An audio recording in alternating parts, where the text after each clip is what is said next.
Before we go into the hands-on session, we would like to have an introduction to what plain language summaries are, why they are important, and how to translate a systematic review to a plain language summary.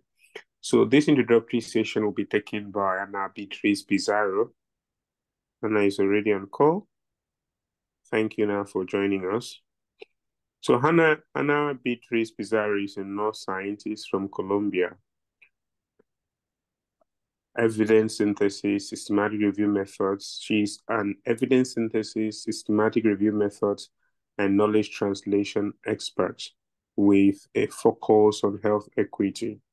She's certified in clinical research through the Harvard T.H. Chan School of Public Health.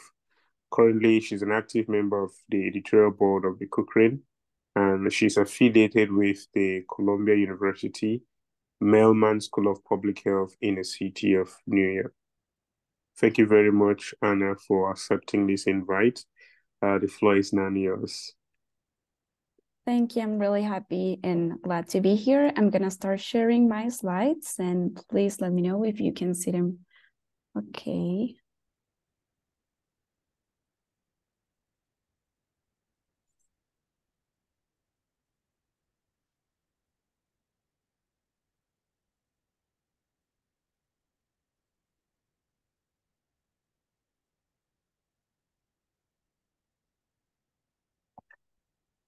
Can you see them now?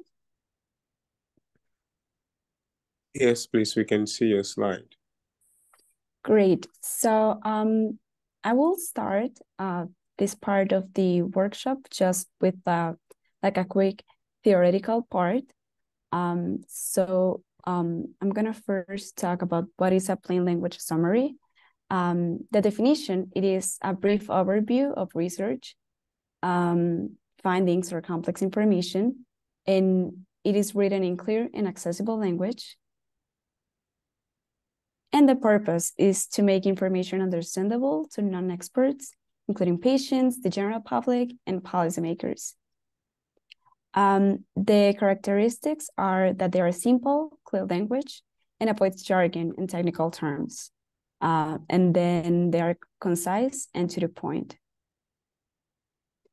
And why are they important? First, for accessibility, it ensures that research is accessible to a bigger audience, including people without specialized knowledge.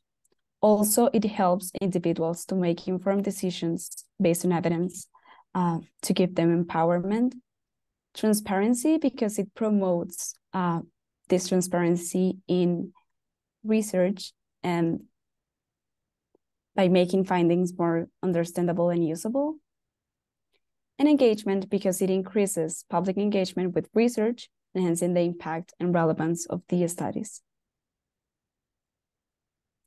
I'm gonna talk to you about key elements of a plain language summary. I can see that there's some people in the waiting room. And the elements are, first, the objective. So you have to start with a purpose or a main question of the research.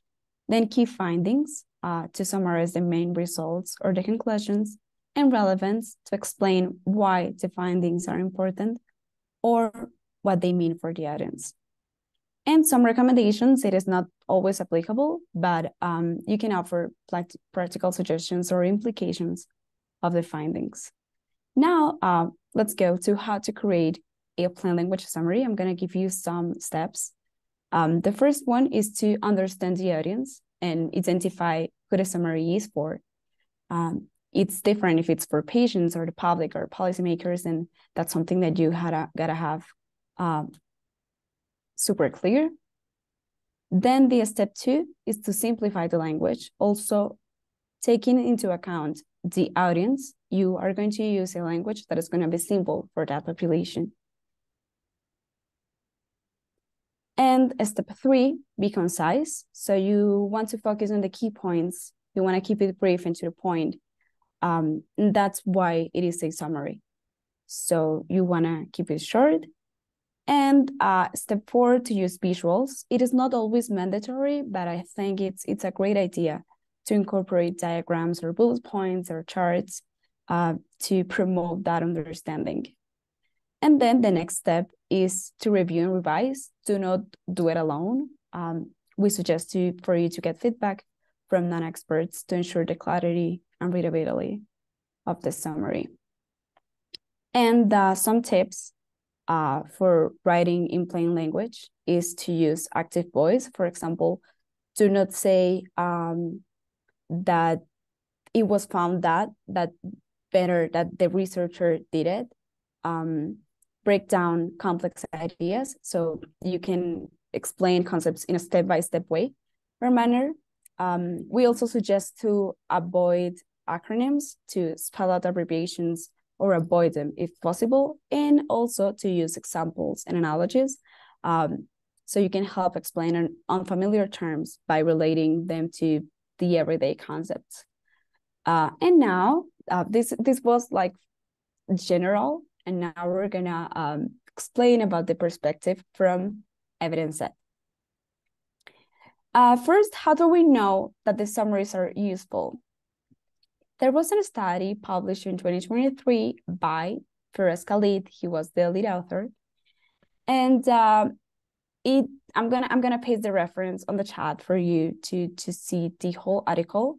But I'm gonna summarize here a bit. So there are some challenges in decision makers that include insufficient time and increased burden of responsibilities during crisis, limited access to reliable internet connection, large volume of data not translated into user-friendly summaries, and little information available on preparedness and response measures.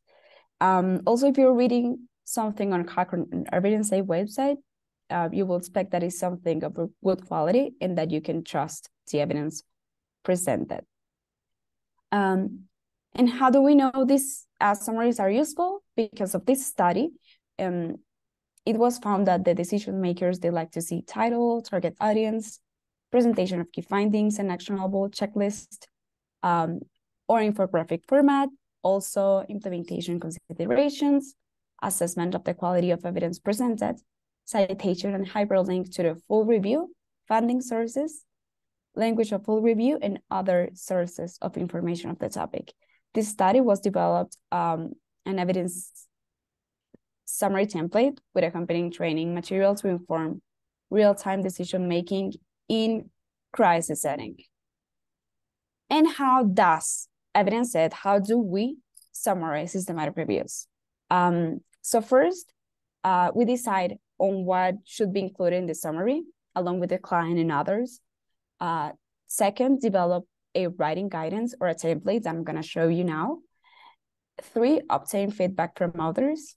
4, continuous feedback loop, improving and amending as required. Sometimes it takes a lot. And ensure policymakers that they like the products. So it is a feedback loop. So what next? First, we identify a systematic review. We do allocate a writer that does like the main summary, and then we have a checker. The writer does draft the summary, and we send it to the checker to ensure that there's a consistency with the template and accuracy of the content. Then the categories are assigned, and the draft is sent to the finalizer, that is the senior researcher, that he sent it to the operations manager for publication with the collection. That I'm gonna share the link as well. Now we're gonna demonstrate how the translation of these systematic reviews are done into plain language summaries using our resilient health systems evidence collection as an example. So this collection, the main objective was to improve access to reliable, curated information for well-informed decisions on disasters and health emergencies. Remember that it might depend on your topic, so this one is specifically for that. And we do summarize complex systematic reviews to lay writing for people across various languages. And we do have the priority of implementing and coordination to end user input, the high quality research that is relevant to health emergencies. Then we pick systematic reviews of such research that provide a reliable and robust evidence base. And those summaries are at different levels of health emergency response and preparedness. So these are all the collections that we have. There are 7, not all, but these are like 7 interconnected collections. But this one is specific for the resilient health systems, where we do have over 200 summaries. So this is how you're gonna see with the website, the web page. So you can see, I'm gonna send the link as well, or actually share my screen to the website later. So this is the Resilient Health Systems website inside of Evidence A, the page, and you can select the summary that you want to read. It is translated to all of these languages. And you search all the resources that we have. Okay, now the next slides you're gonna see, they do have a lot of text, but they're like literally our template. So here is, you start with the citation of the review. So you insert Vancouver style citation.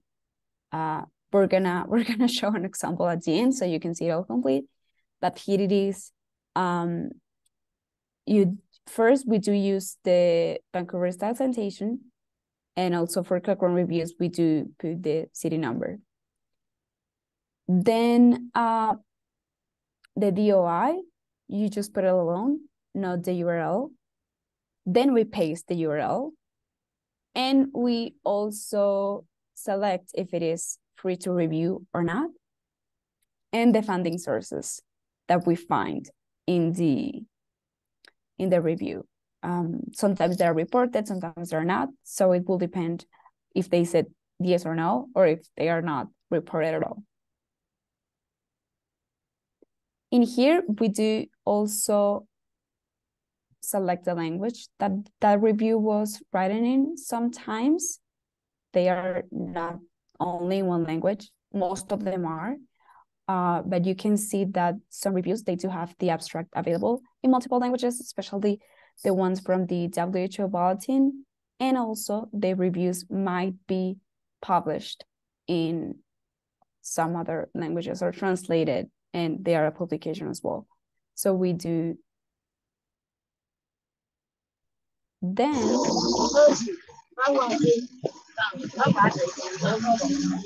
go with what is this?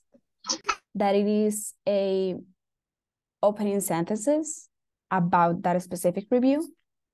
So for example, these 3 that we have, building a resilient health system will improve its ability to continue to function during and after health emergencies and disasters. And you have some other 2 examples that they are going to be relevant of the topic for the review to this special collection. So they're like an overview. And then this is one of the parts that I like the most of our template. First you go in this, and then you have this in the brackets. So you pick if it is a systematic review, or if it's a Cochrane review or Campbell review, or rapid or scoping, right? So you only leave the type of review that it is. Then over here, the authors search for, so you go to the inclusion criteria of that review, and you insert the type of studies, study designs that were used. And if they were more than one, then you can use the more generic term of, and then what's the focus of the study in the setting. Then they restricted their searches to articles published in. So you're gonna use the same information that you extracted, and you check this is mainly inclusion criteria of this. So you go in the methods of this review and check what was the languages of the search studies.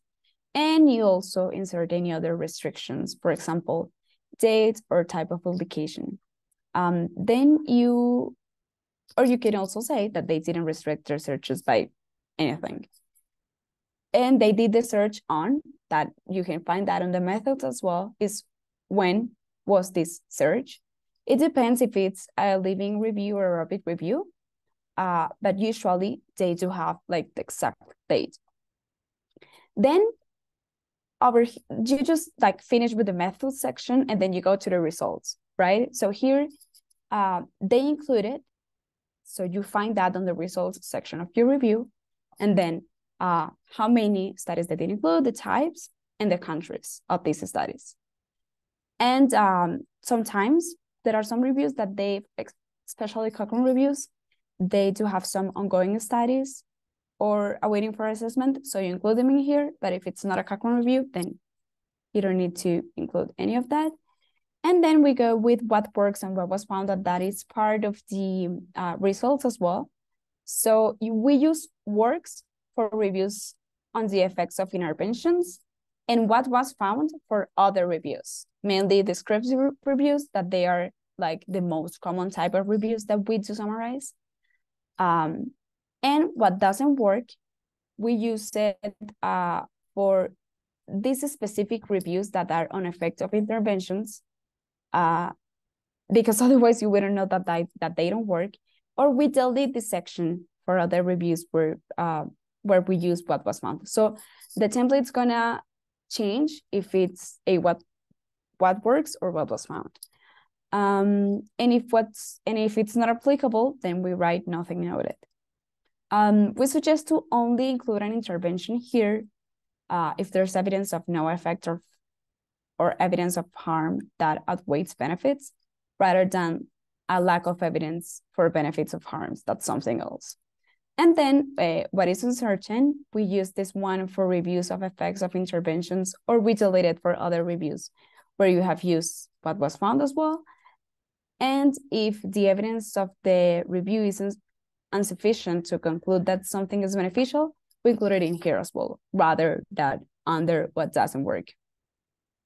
Then we go to the implications, that if those authors stated some implications, but sometimes it is not applicable, so we state nothing noted. And there are some other considerations, because the authors of the review sometimes discuss, this is mainly on the discussion, but you can also find it in the conclusion, that they did discuss their findings in different contexts. We do use the progress plus. And so if they did it on place of residence, race, ethnicity, culture and language, occupation, gender, sex, and religion, education, socioeconomic status, social capital, personal characteristics associated with discrimination, and or time-dependent relationships. Or if the authors didn't discuss it, but mostly they did, but sometimes they don't, so we just say that they did not discuss their findings in this context. Thank you. I'm just gonna show you really quick how it looks like a real summary. Let me see.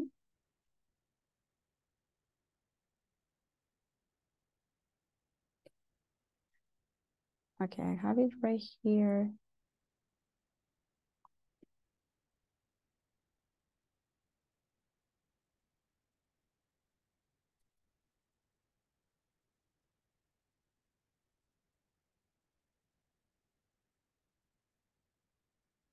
This is our website. I'm gonna share the link to this to the chat as well. And here you can browse on the Resilient Health System collection. And these are all the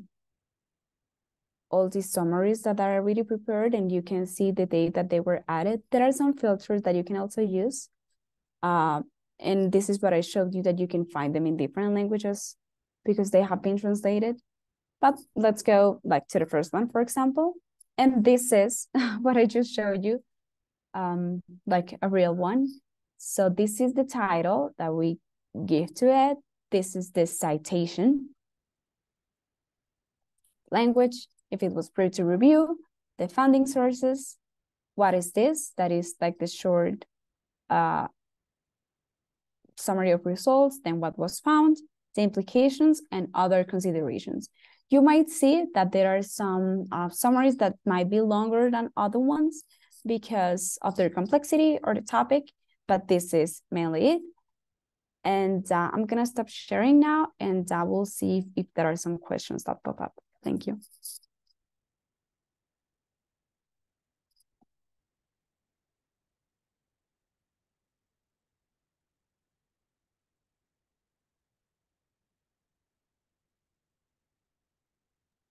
Oh, thank you. Thank you very much, Anna, for the presentation. So please, participant would like to get your questions on what has been done so far before we go into the hands-on. Okay. I see that there's one from Jusra. She says, could you please confirm if there are any publication fees associated with the submission? Do you mean publicating in the evidence set website, right? So no, there are no fees to publish. Jay can also answer this one. But do you have, but like we don't have like a submission system. Do you have to be a volunteer of us in order to publish the summaries there, and you also like receive training and the feedback. So it's not that you like pick a review and write the summary and send it to us, but it is like a different process, like I just showed you, that it goes in different phases, but also we do pick the reviews carefully on topics that we are interested on, or that they are part of our specific collection.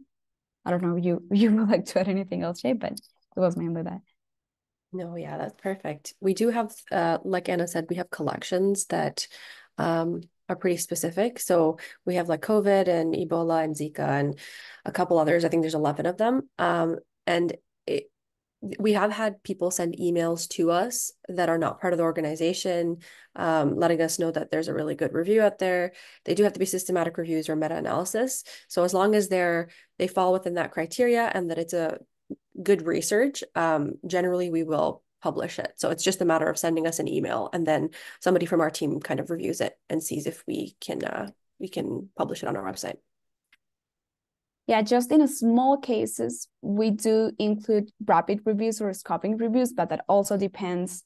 Like, for example, during COVID, that we didn't have like I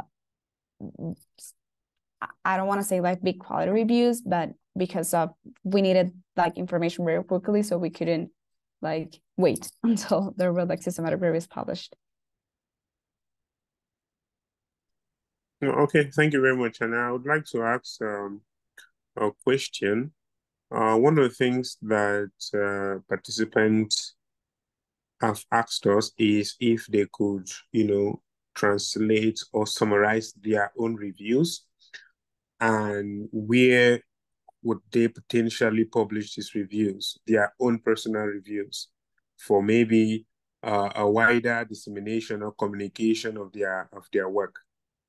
So please let me know if that is something that they can do.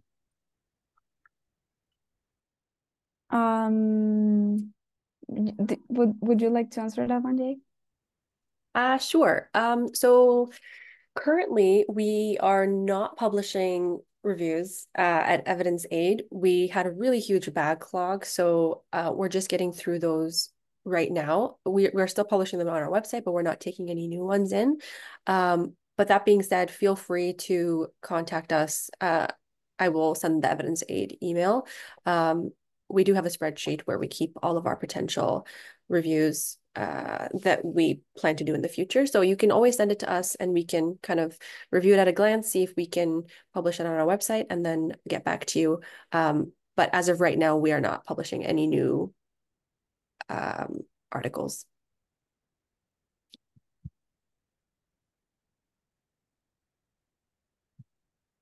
Oh, sorry, I think my question wasn't clear. Uh, can you hear me, Jay? Yes.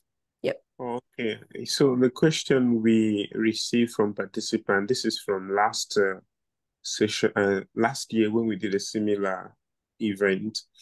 They wanted to know, aside from evidence aid use of plain language summaries, can individuals who have worked on systematic reviews translate or summarize their own systematic reviews and maybe publish it? The question is, where can they publish such plain language summaries?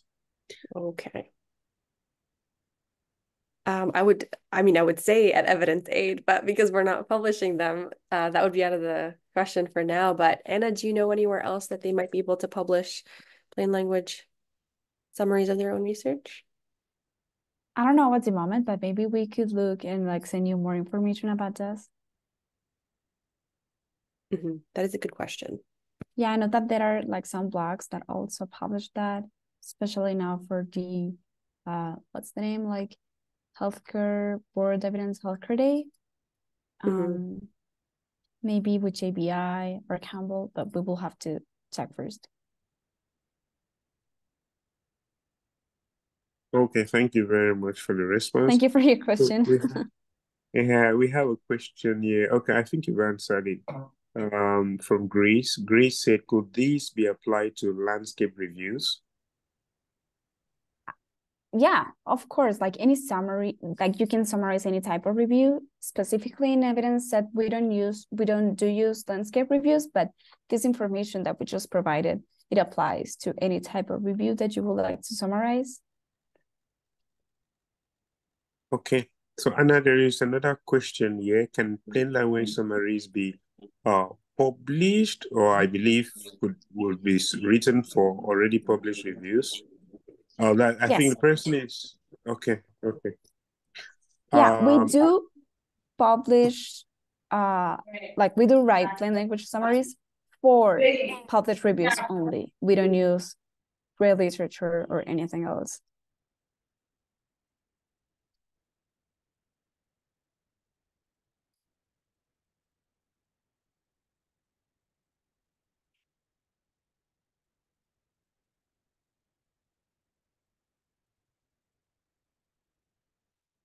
And thank you everyone for the comments of the great presentation. I'm so glad you liked it. All right, so please let us know if there are other questions. We'll be happy to take them.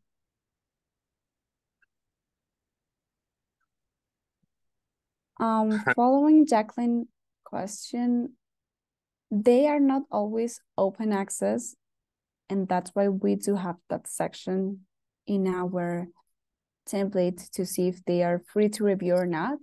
But we do find a way to get the full text and summarize it.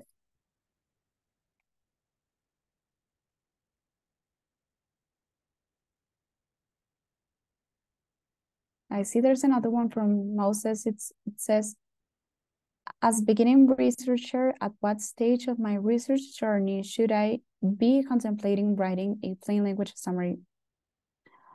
I think at any stage, you don't have to, of course, you have to know how to, I think the only thing you have to know is like how to read and interpret a systematic review or specific type of review.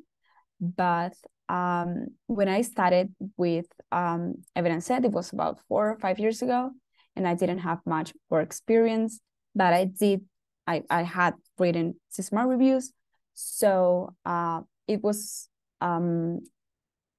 easy for me to start writing the summaries. But I think anyone with a health science background and research background, even though if it's not big, but you like know how to read papers and interpret them, you're able to start. And of course that your first summary doesn't have to be the perfect one. Even though like 5 years later, I still get feedback. And that's the whole process. Like you don't have to feel bad if someone tells you to improve it, because at the end you are always under a senior researcher or someone else. But yeah, like I think that the hardest part is to start, like to actually take the decision to do it. And then you will like go back and forth, but learning. Jay, do you want to say anything else? That was a wonderful answer. I think you're right. I think the hardest part is starting. My first plain language summary that I wrote didn't sound very good, and I found it was very difficult to pick what information was important in a plain language summary because you have a very small amount of words to write it. So it's a definitely a learning process, but as long as you start and you have somebody who can mentor you and kind of maybe review your work, I think starting as early as possible is great.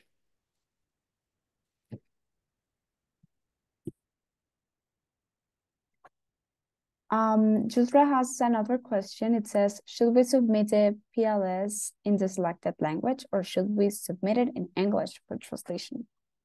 Jay?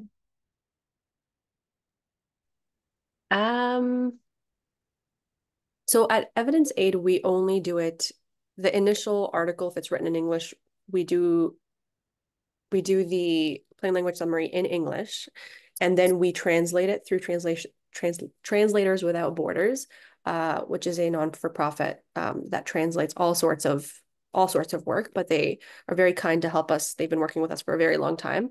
That being said, if you're comfortable in that language, I think it would be okay to submit it a plain language summary in a different language, as long as the initial review is written in that language and that you feel comfortable translating it.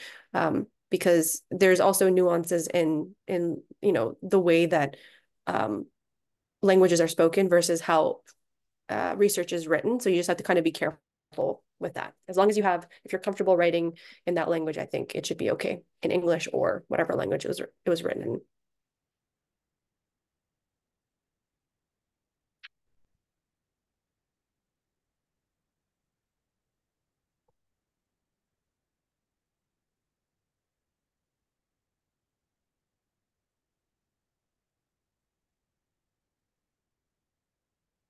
All right, thank you. Okay, you want to say something? Oh, no, I was just going to say, I think there might be a question for you if the recording is going to be shared by email. Yes, the recording will be shared. So Hannah and Jay, I'm just wondering if other questions might come after the hands-on. So maybe if you don't mind, Jay, we could go ahead with the second session. So Anna, do you have some final words to give us, please? Just thank you for attending. I know that there's a lot of people here, and thank you for your effort to joining. And I hope that you learned. And also, I'm gonna drop my email in case you have any other question. And double bill.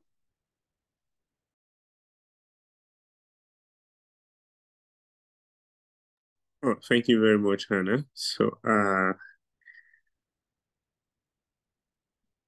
thank you for taking us through the introductory aspects. So now we'll be moving to the hands-on workshop, and we will be dividing ourselves into breakout rooms, and we'll be trying out writing plain language summaries. So the facilitator for this second session is Chewariwa Karim. Jay is already, excuse me, Jay is already on call here with us.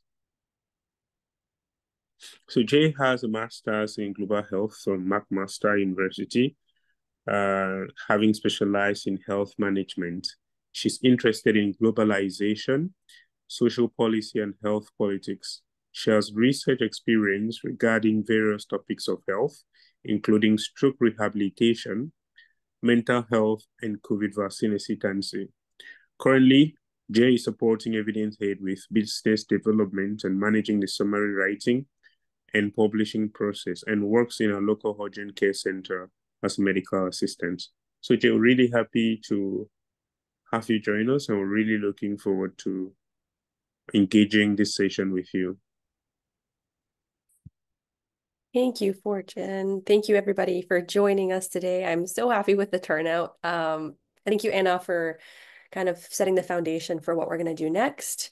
So yes, I think somebody is unable to hear us, but everybody else can hear me okay? Yeah, okay, perfect. Perfect. Okay, so for the next part of the workshop, we're going to put our plain language summary writing skills to use. So I think somebody was commenting about when we should get started writing our plain language summaries. And I guess the answer is right now. So what will happen is I'm going to share some instructions. So Evidence Aid already obviously has a huge collection of plain language summaries that we've written for a whole bunch of articles across different topics. We've picked a couple for you guys, and I will just share my screen now so that I can show you all. Okay, so we've picked picked four articles. One about climate change, one about refugees and asylum seekers, one about malnutrition, and the final one about Ebola. These four articles are systematic reviews that Evidence Aid has already written plain language summaries for, but we will get you guys to just pick one and write a plain language summary. So it should be about 200 to 300 words. I think this is a little bit more than what we do at Evidence Aid, but it's a little bit easier to work with, especially for the first time. So I will share this document. That way, let me just find the chat. That way you guys can have access to it. But once you have picked your article, you can copy and paste these subheadings. These are very similar to the ones that Anna showed us from the Evidence Aid template, but it is a little bit more refined. Evidence Aid has its own specific set of goals and rules and things that we follow that aren't necessarily necessary for writing a plain language summary for the very first time. So I would recommend when you pick your article to do a Vancouver style citation and then go through the article and figure out the answers to these questions. So this will answer what is this? And it'll include the type of study used, the type of studies used, which countries they were set in, when the search was done, from what date the articles used were from, if there were any restrictions to search, and then how many articles were included, and again, from which countries. That should not be repeated. So this could be like 2 to 3 sentences. Usually this is the longest section. And then what was found by the researchers. So this is kind of the conclusion that the researchers came up with. This could be 1 to 2 sentences as well. And then what are the implications of this research and the results? This is something that's not always present in the articles. So it'll take a little bit to kind of see if it's present or not. If there's nothing noted by the article authors, you could just write nothing noted. But examples of this could include why this research is kind of important. So if the article authors make comments about what this research is being used for, so if they say this should be used by policymakers, or this could include things like what the future of this research could look like. So in the future, if they've recommended further research, that could be included here as well. So I think that's pretty much it. And then in the third step, we will compare the summary that you've written with one provided by Evidence Aid about the same article. But I will provide that after we've already written our summaries. So for the next 20 minutes, we will be focusing on writing the summaries. I think Fortune will place everybody in a breakout room, and we will then take the 20 minutes to write the summaries. I think me and Anna will filter through the breakout rooms just to see if anybody needs help or support.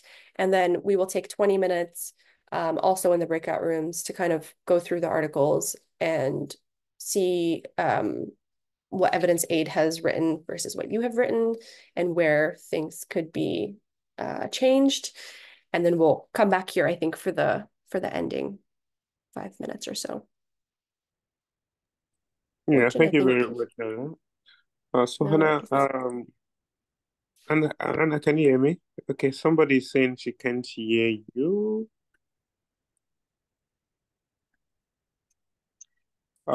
Sorry, Jay. Jay, Yes. can you hear me? Yes. Yeah, I'm going to create 12 breakout rooms, and because we have 4 topics, so we're going to have 3 breakout rooms per topic. 3 for climate change, 3 for health and of refugees, 3 for malnutrition, and 3 for Ebola. Please, is that okay by you? That sounds great. Okay, fine. Just give me a minute. So, Anna, sorry, Jay, could you please go over the instructions again? Because I can see that I think there's a question on the chat box asking for clarification. Of course. So the next 20 minutes will be spent in the breakout rooms. I think Fortune is going to make breakout rooms based off of which article you're picking.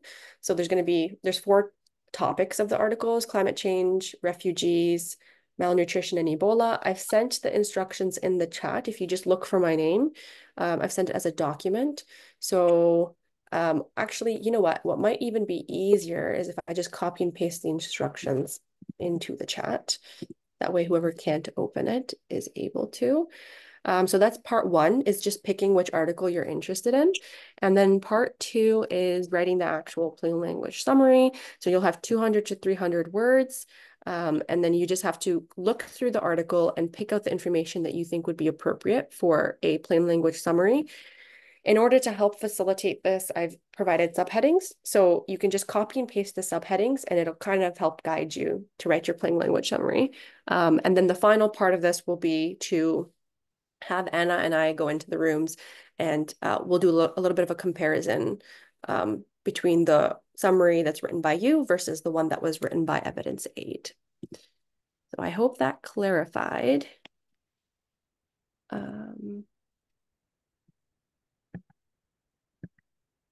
Oh, I think I'm over the word count, but yep, I don't think I can send it in the chat. Okay, we're gonna have to send this in parts. So those are the first 3. And those are the other 2 articles that you guys can pick from. And then part 2 is right here.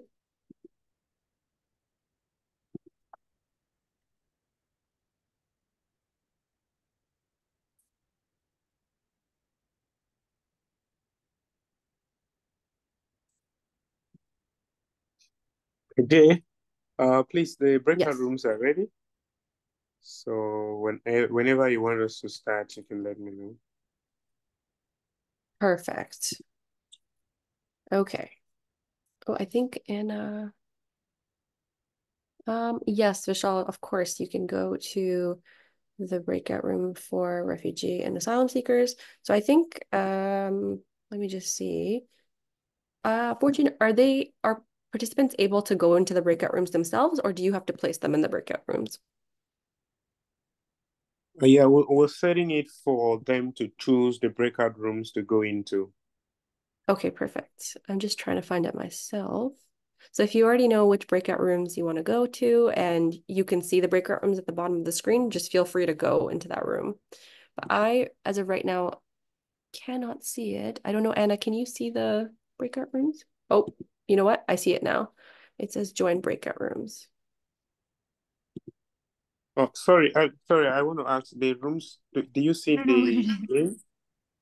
Do you see the names on the room's It title? just, it says room 1 through 12. Oh my God. Okay. I'm just going to, sorry. I'm not able to see it. Okay.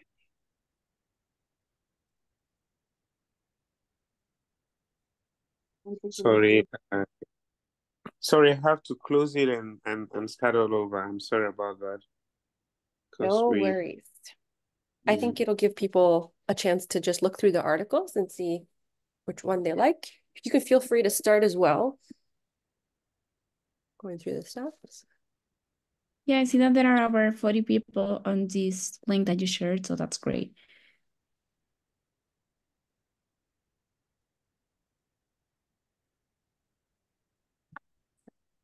Yeah, so please, while waiting for the breakout rooms, please, like Jay has said, maybe we can go through different articles, just briefly, to decide on which topic we'd like to work on.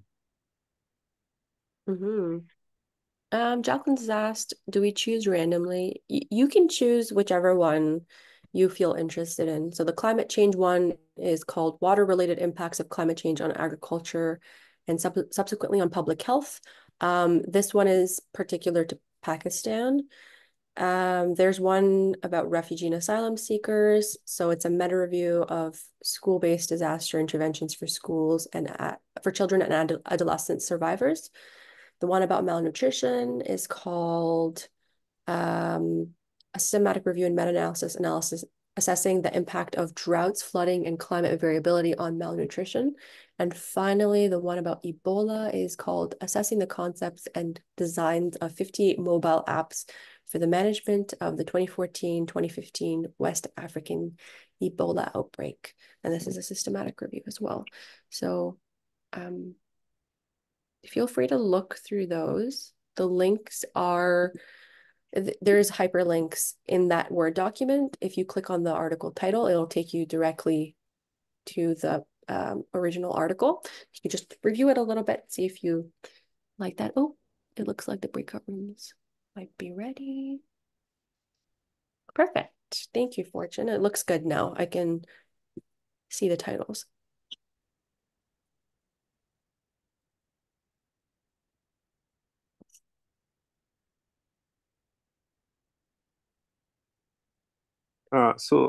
You could see, I'm referring to the participant now. There is a button in front of your screen. It's like a 4-box. You see join breakout room, you click it, and then you join the one you want to join. So if you're experiencing difficulty joining, you could let us know, please.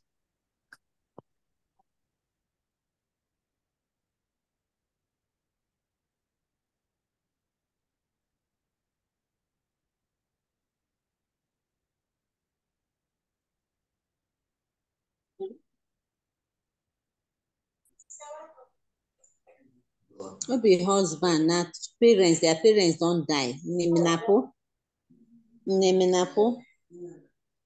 Maybe na me bob you able to bob you.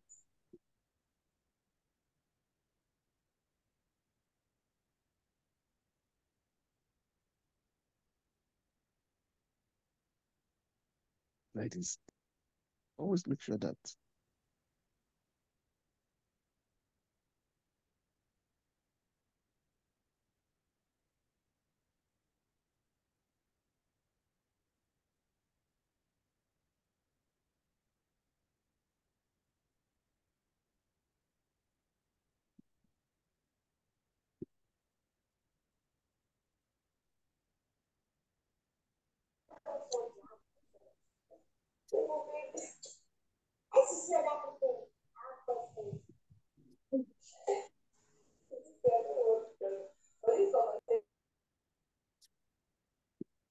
we have a couple of people.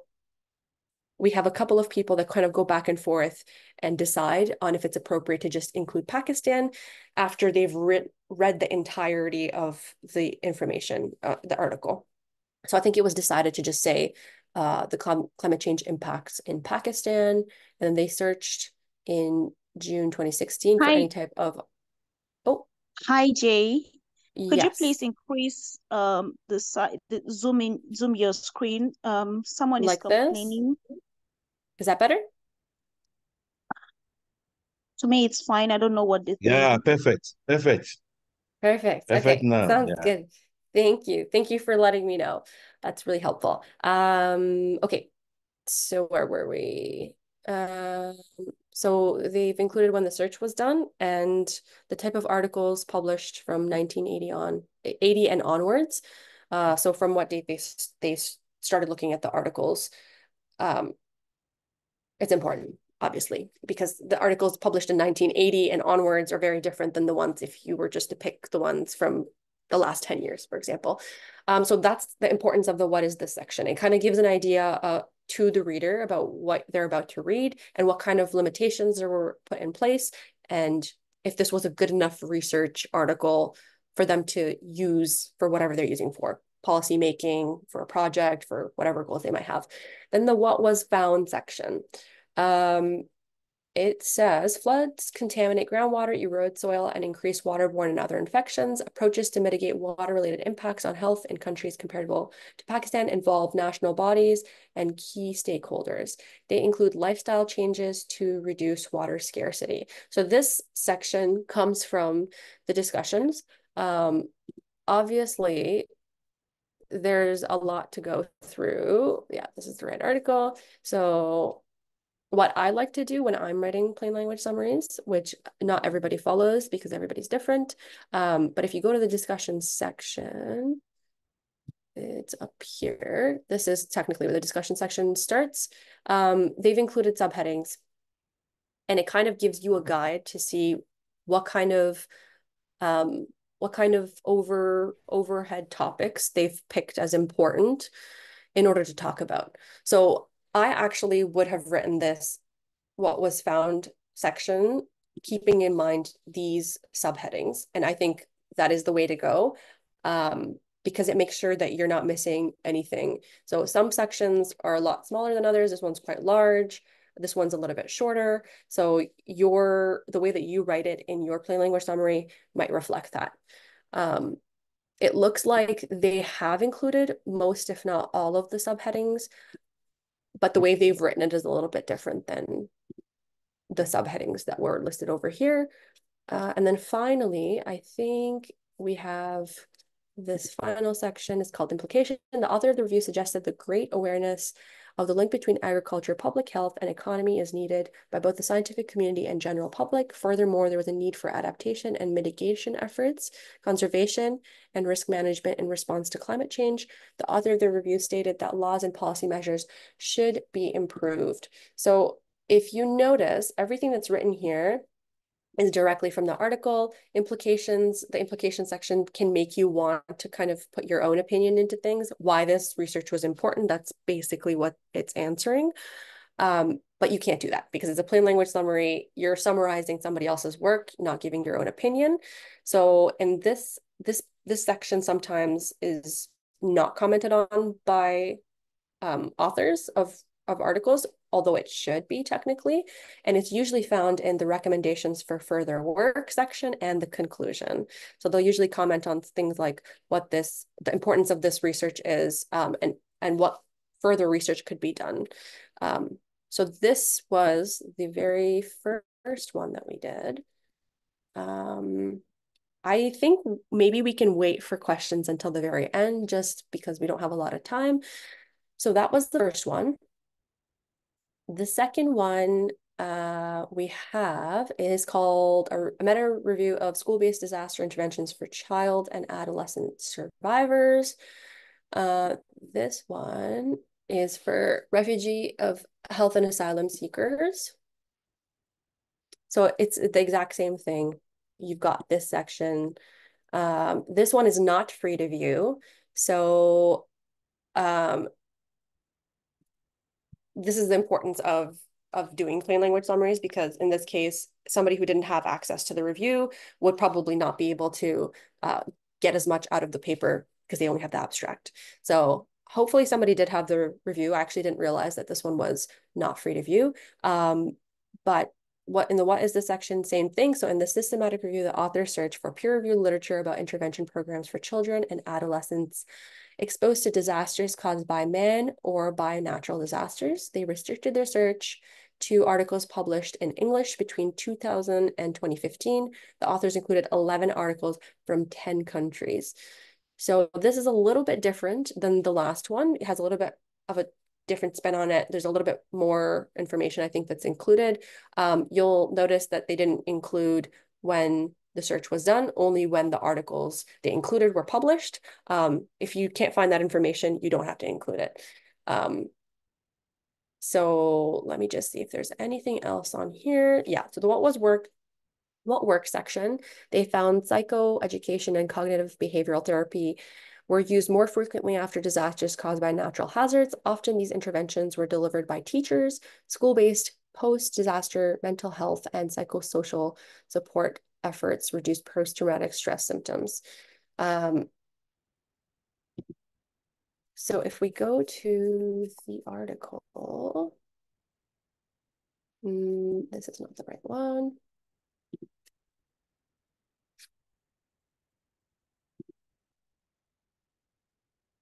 I'm sorry, my screen has become stuck.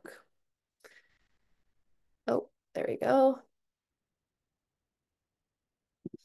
So if you go to the article, you will be able to find this section. Well, I mean, this is not free to view, but you would be able to find this section in the discussion section. I also did not write this article either, but I think this was from, oh, it's from August 2024. So it was a more recent one, but this one was one that we had reviewed and rewritten because I believe there was an older version of this that we had written, and then we changed our template. So like, again, even when you're writing your own versions of these plain language summaries, it's important for you to kind of do it to begin with, and then compare your work to other plain language summary writers. Everybody has a different spin on it. But this was what was noted. The way that we've written this, it looks like the subheadings are a little bit different because it's an intervention and not a, they looked for interventions, and that's what it has a what works section. What doesn't work, it wasn't noted, so that was not included. This one has a what is uncertain section as well. We only write what works, what doesn't work, and what is uncertain if it's interventions that are being looked at. So that's why the language is a little bit different here as well. It says interventions that involve creative expression and body-oriented strategies may be beneficial. Outcomes for interventions that incorporate physical exercise, art therapy, and narrative stories to aid memory reconstructions were uncertain. Yeah, so this is something that was explicitly noted in the article if we had it free to view. And then implications, the author of the review stated that cross-cultural research was needed to determine transferability to different contexts. So these last two sections, they're very similar. We include other considerations, and the other consideration sections that evidence aid includes is part of the equity component that we have at evidence aid. So the authors of the review discuss their findings usually in terms of like age or sex or socioeconomic status or a different number of different things. And that's something that's important for us to let other people know about because it lets us know how this research can be applied to other groups if it's appropriate or not. So this one was the second one, and this one's the last one, and we have we've done 3 so far. That was who? Nope, I think we're missing this one.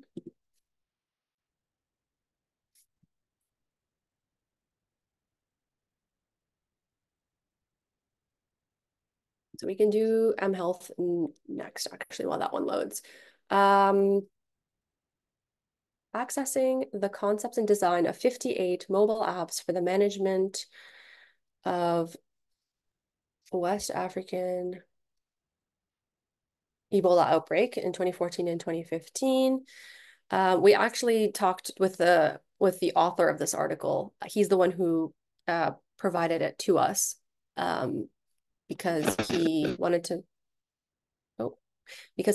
know if it would be appropriate to put up on our website for other people to see and use, specifically policymakers. So in the systematic review, the authors searched for articles related to mHealth tools during the 2014-2015 outbreak of Ebola virus disease in West Africa. They included articles published in languages between 2014 and 2015, and the authors found 58 studies. That was the what is this section. Again, this was found in the methods.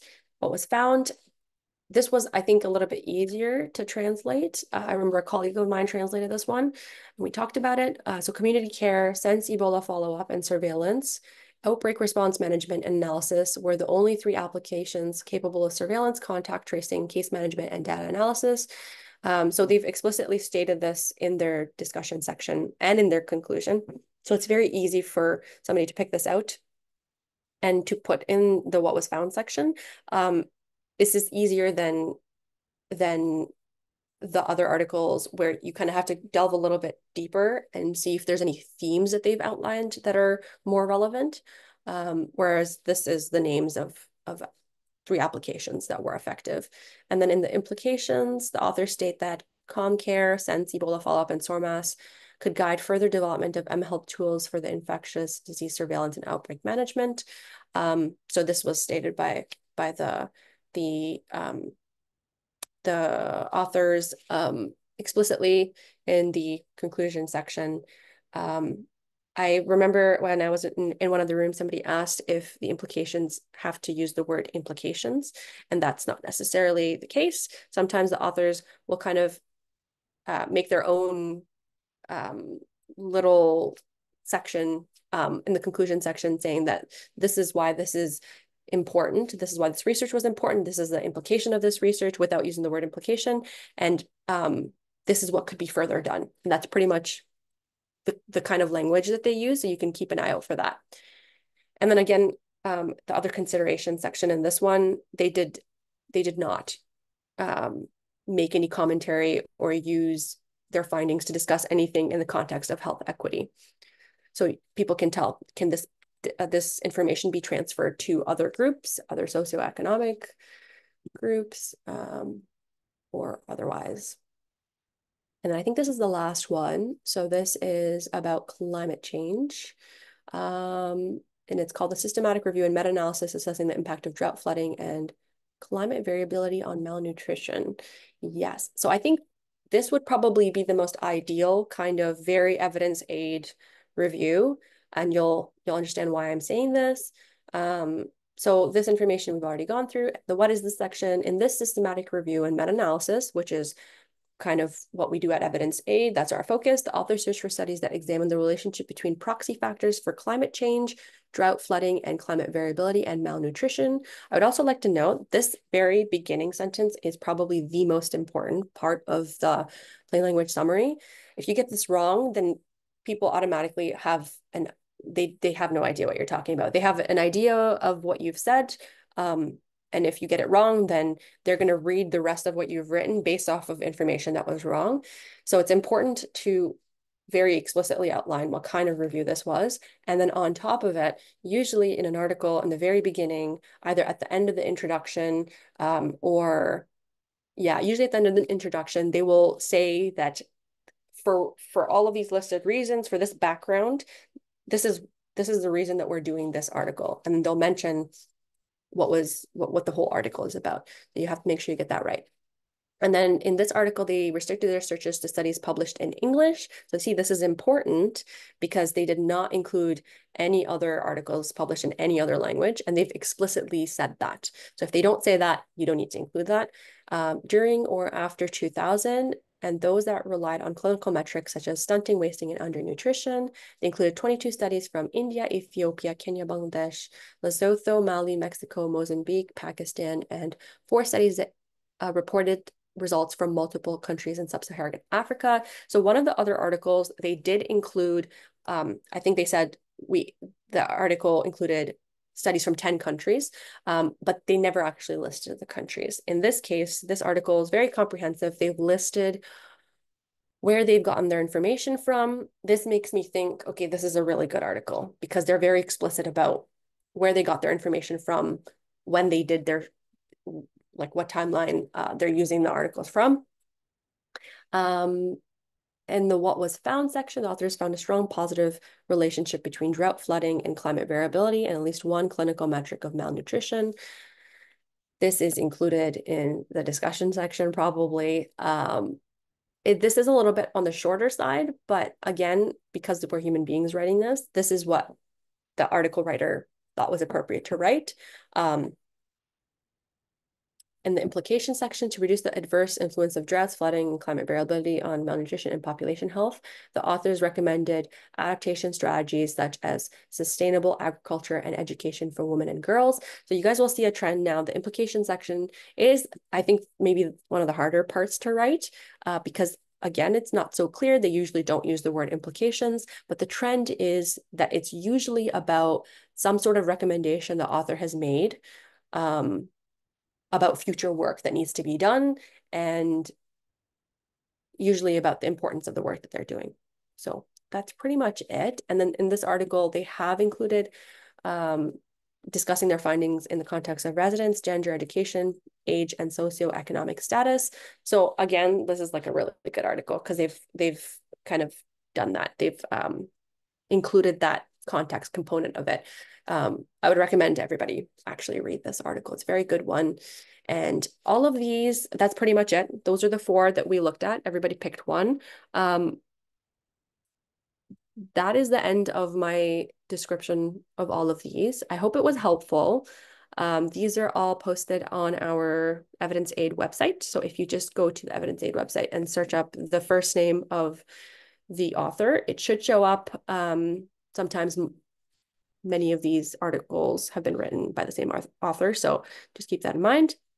I'm just going to stop sharing. I think we're 1 minute over, so I don't know if we have any time for questions. I'm happy to stay for a couple of minutes if anybody has any really important questions, but otherwise I can also give my email to Fortune, and then we can go from there as well. Thank you guys for listening. I know that was a lot at the very end. But I was just keeping in mind the time. Otherwise, I would have liked to see what you guys had written as well. I did go through the rooms and I did see what you guys were writing. Everybody seemed like they were on the right track. Charles, I think you have a question really quick. Yes, thank you, Jay. Perhaps when you share the email, I also want to share with you what I have done on my own on this group. At least give me an honest feedback. Wonderful. Yeah. Another thing I wanted to point out is that from the summary here, from the PLS here, I could see there are key subheadings like that are that they are static, like the citation, the language, the access, the funding source, what is it? Then after what is this? Some other ones had some other subheadings that are different from others. But again, yes, all of them had that implication and what implication and some other just those kind of nuances. So like I said, I want to share my work with you so they can also do. I'm not going to alter it with what I've seen now. I'll just send it the way I've done it so that you can also look at it and just give me those kind of feedback on what I've done. Of course. Yeah. Feel free to do that. I'm happy to look through and see. I think Dorothy, also you have a question. Good question. Thank you.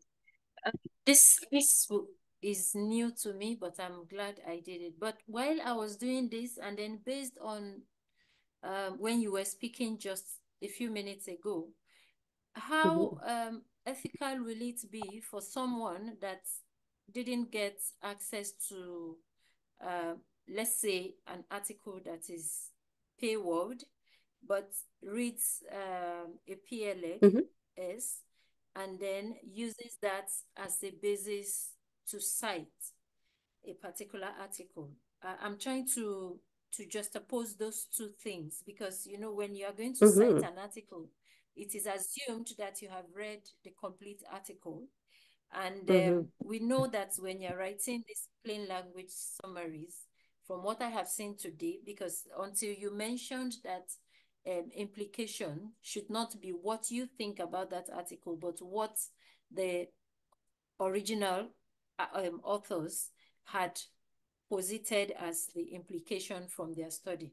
So now, having to balance someone writing the plain summary and then I picking it as maybe a researcher and basing that as like I have read the complete article and then citing that article. So that's where I'm looking at. How do we balance that? Or do we just go ahead and cite it as picked from evidence aid website or something? So I need clarity there. Thank you. Yeah, that's a very, very good question. And as somebody who like recently finished my master's, I think this is something that new researchers face a lot because there's so much research. And I think the easy thing to do would be to just cite a plain language summary and say, I like the stuff that they've said in this plain language summary and it's applicable to what I need to write about, and I'm just going to cite it. But the more ethical way to do this would be to read the plain language summary and then to contact the author and get full access, or somehow in another way find full access. When we pick articles for our website, that's exactly what we do. So we have people who are on the team who are from like academic settings, and they do have access through their own whatever they have, their own accounts or whatever through the school, and they have access to usually free versions of things. We do come across some that we don't have access to from anybody on the team, and we have to directly contact the author. They're always very, very kind. They always share it. I've never had a case where they haven't shared it. Usually, I've heard this. I don't actually know if this is the case all the time, but when things are hidden behind a paywall, it's usually not because the author wants it to be hidden behind a paywall. Usually that money is being given to the organization that runs the paywall. If you contact the author directly, they're usually more than willing to just give it to you for free. But the reason it's behind a paywall is because they need to get their research up, and maybe that's the only option that they have. So to answer your question, I think I personally don't think it would be ethical to cite a plain language summary. Plain language summaries are used in order to make research available in a very understandable way to a lot of people. So used by other researchers, it's wonderful, and it definitely can be used by other researchers, but it's more so for people who aren't part of the research community, who don't understand the jargon, and who would probably benefit from this plain language as opposed to reading the actual article. But if you're as a researcher using it, I would recommend going straight to the source, reading the entire thing after you've been engaged by a plain language summary. So I hope that answers your question. That's kind of long-winded. Yes, it does perfectly. Thank you. Okay, no problem. Bernard? Yes, I think my question has been already answered. You just made a comment. I was trying to find out whether the PLS is done, it can be done by anybody, or it should be in a professional space, maybe in a form of a, yes. So like you just made a comment that, you are conducting a research and you want to, make this PLS, and in order to maybe make the work much more simpler. So I think yes, yeah. If you can throw more light on it too, I'll be very glad. Sure, no worries. Yeah, I personally, this is my personal opinion, I think research needs a middleman. So somebody who's done the research, they're super into it, they understand the jargon, they're very passionate about their work, but maybe they're not the best person to kind of talk about it to the general population. And that's where evidence aid comes in with the plain language summaries. Anybody can come in with the plain language summary. The only thing is this person needs to be able to understand the jargon part of it and the very specific language that's used. They need to have maybe a little bit of background about the topic. And they also need to be able to have that writing skill of writing the plain language summary. So I don't think it's necessarily one specific person that should be writing plain language summaries or specifically in professional spaces. But I do think that that person needs to have the confidence of the research sort of background, as well as being able to write the plain language summary, if that makes sense. Yes, please. Thank you. Perfect. No problem. So I don't think anybody else has any questions. We have gone a bit over time, 10 minutes. He usually does not have time to read the entire research. Absolutely right, Charles. It definitely is. We have actually had people, so people in public health, people who are actual policymakers and decision makers. We have huge organizations like PAHO, the Pan American Health Organization, World Health Organization.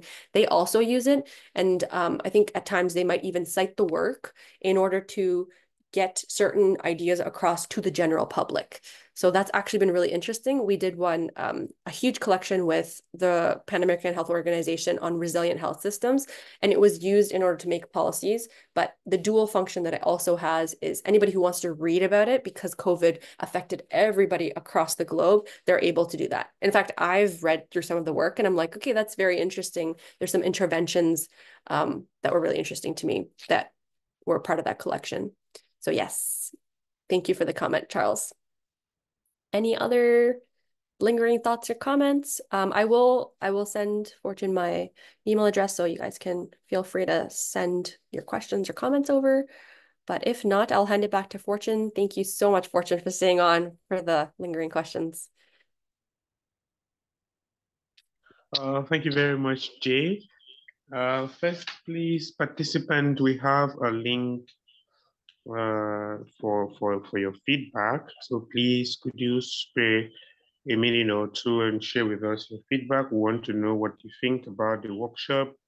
And of course, we're hoping to improve on whatever aspect of the workshop we have not done well. And of course, we'd like to share the feedback with the facilitator as well. So please take a minute or two to fill the feedback from. Thank you.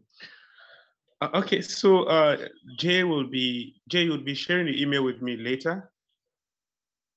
Okay, great.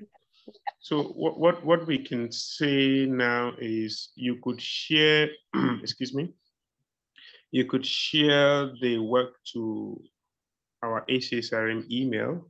I'll try to get it across to Jay. So just a minute. Jay, is that okay? To send these. Yeah, I mean, for those that have worked on a summary, they would share to our email, and then we could forward it to you. Sounds great.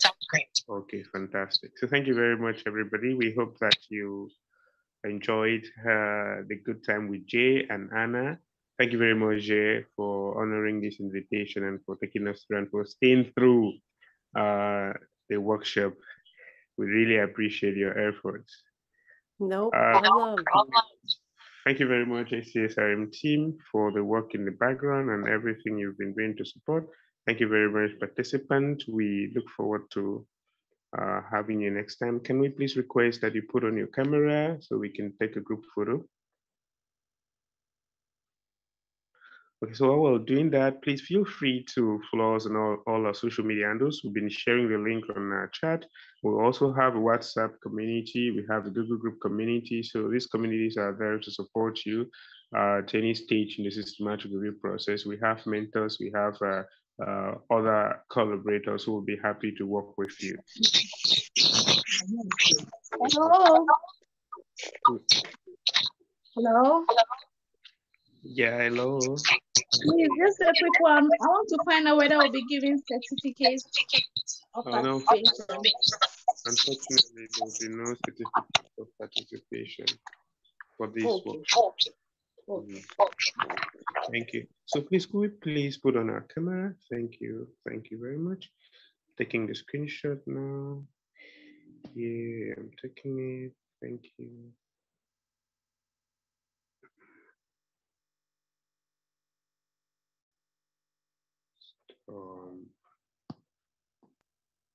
It's so nice to see everyone's faces.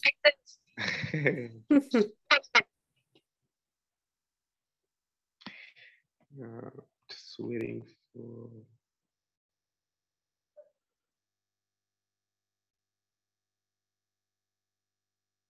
All right, thank you very much, everybody. Jay, do you have final words? No, just that I hope everybody has a lovely rest of your day. It was lovely meeting all of you guys, and good luck. Everything. All right. Thank you very much. Thank you very much. Okay. Thank you, Fortune, for everything. Thank you. Do also send your summary to our email. Do have a nice day. Thank you. Okay. See you next time.